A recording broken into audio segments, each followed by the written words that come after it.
hmangaih masak vangin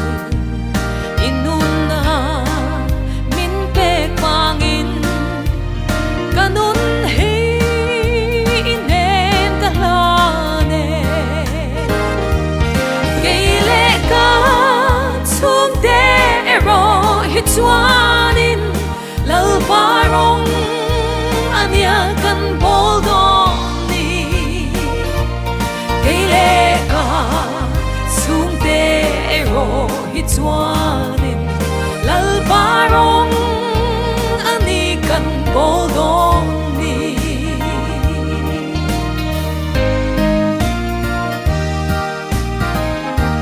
swal pui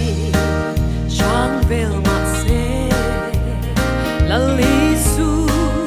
min tel kadla hi thenga dau ve turin o isu min pui zelang te o geile ka chung te ero hitwanin lalparong anya kan boldoni geile ka chung te ero hitwanin lalparong ani kan boldoni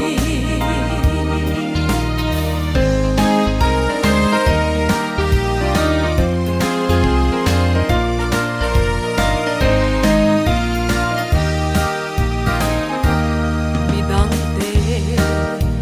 mangai turin min thuam la mangai na in lalpai rong pautu rin min puyang se o